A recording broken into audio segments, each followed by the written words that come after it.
I don't know how much I find this true. In fact, I would argue and say I don't find it true really at all. But I'm ready to discuss it because I think the topic itself is very interesting. And so yesterday, there was a report from some random Twitter account, and I couldn't care less if it was real or not, because if I'm going to be honest with you, it doesn't really sound super true. So I'm not falling for anything. I'm not just reacting to the first thing I've seen, but the point of it is this. There's a report that the New York Jets could potentially trade for Kyler Murray. And that's why you see Kyler Murray in a photoshopped New York Jets jersey. And here's my thing here. Kyler Murray, regardless, right? Regardless of if the Jets report is true and he's going to be traded away to the Arizona Cardinals, he's going to be traded away to the New York Jets regardless. The team doesn't matter, so just don't get fixated on that, although I feel like I'm the only person getting fixated on that this morning. Should the Arizona Cardinals explore trading Kyler Murray? Yesterday, I got in a Twitter debate.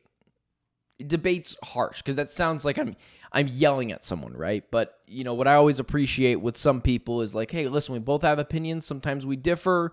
No need to call names. No need to call anyone anything else. Like, just say your opinion and that's it. So this guy, I believe his name is Andy Kwong. He does some Cardinal stuff on Twitter. And he had said there is absolutely no chance the Arizona Cardinals trade Kyler Murray. And I thought that was a little bit of a stretch. Now, there is 100% a chance they could trade Kyler Murray. But what this guy put, his name is Andy Kwong. He said, Kyler Murray is not going to another team in 2025. It doesn't matter how aggressive an offer the Jets propose. Now, again, the Jets don't matter. It doesn't matter what any team proposes, right? Like, let's just take it that far. And I said, well, it doesn't matter is a bit of a stretch. Anything can be up for sale. And what I mean by that is I don't own a home, but if I did own a home and I love my house and I paid $500,000 for my house, it's not for sale, especially if I love it and I have kids there. But if someone comes to my door and says, I'll give you a $1.5 million for it, guess what? My house is for sale. Kyler Murray is that house. Kyler Murray is not for sale right now. Now, if someone knocks on the Arizona Cardinals door and says, I'll give you triple what you paid for Kyler Murray, guess who becomes available? Kyler Murray. So this idea that Kyler Murray is not going to be on another team in 2025, yeah, I largely believe that. But the idea that it doesn't matter what a team gives up for Kyler Murray, he will be a Cardinal no matter what, that's crazy. As much of a Kyler Murray supporter that I've been, and I will defend him in just a second here. So the Kyler fanboys in the comment section, give me a brief second. The idea that it doesn't matter is a little bit of a stretch, especially for a quarterback with, let me just check my notes really quick. I got to count them up. 0 playoff wins. None. So the idea that he's untouchable last year maybe, 2 years ago maybe, 3 years ago when he was off his MVP season maybe, or his MVP-esque season maybe, but no. Of course Kyler Murray can be had. He's not Joe Burrow. He's not Patrick Mahomes. He's not Josh Allen. Heck, right now, I think Jalen Hurts is more untouchable than Kyler Murray is. Jaden Daniels is untouchable. But if someone knocks on your door and says they want your house for double what you paid, it wasn't for sale before, but with a Godfather offer like that, of course it is. And Kyler Murray is that house. You're happy with him for now. It gets the job done. But if someone knocks on the door and says, I'll give you 3 first-round picks, 2 seconds, and a player, yeah, you're listening to that offer. And the idea that Monty Ossenfort would never listen to it is malpractice. Now, here's another thing. Trading Kyler Murray is an easy argument to make. He wasn't great towards the end of the last season. He's fallen off a cliff over the past couple of seasons. Cliff Kingsbury succeeded, and he kind of stayed the same.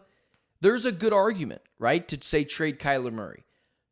The hard thing is trade Kyler Murray, and then what? What's your plan? Because you can't just say trade Kyler. You can say trade Kyler, then what? You can say, well, then tank. Coaches don't tank. GMs don't tank. Monty Ossenfort and Jonathan Gannon are not going to tank and ruin their season to help another GM and head coach down the line to have a new quarterback and be set up with a plethora of picks. They're not going to do that. And one of my followers and a guy that watches the show fairly regularly, I believe his name is Brian, he had mentioned that to me. And even I myself, thinking about these kind of things, I'm just like, hey, you know what? That's a pretty good point. You listen, even my listeners and my followers make a good point every now and then. I'm joking, Brian, if you're listening, of course. I heard that and I was like, yeah, of course. Why would they? So trading Kyler Murray is easy. But if you're going to trade Kyler Murray, you then need to have the succession plan, then what in place. And as well, the opposite is true. Kyler Murray is not untouchable. Kyler Murray is the house that you live in with your family that you're very comfortable with, and it gets the job done. But if someone comes over and offers you triple the value of your house, $1.5 million, for a house worth, whatever, $300,000, you're selling your house. Kyler Murray is a down stock right now. Someone offers 3 firsts, 4 firsts, 2 seconds, 3 thirds, I don't know, an insane offer. You're taking it because Kyler Murray hasn't made you hang up the phone. He's not Jaden Daniels. He's not Patrick Mahomes, Josh Allen, Lamar Jackson, Joe Burrow, where if someone calls your phone and says, hey, what would it take to get Joe Burrow? You hang up the phone as they say, what does it take to get Ja? You hang it up right away. Kyler's not there. So it is an interesting perspective because, I get it. Some people really support him. Some people are really on the other side. I'm Switzerland. I'm down the middle, which is where I hate to be. But I can see both arguments. Anyways, that's where I'm at on the Kyler Murray debate this morning. And just to really reiterate, no. If you want my opinion, I don't think Kyler is going anywhere. But just not listening to offers to not listen to offers is also very stupid.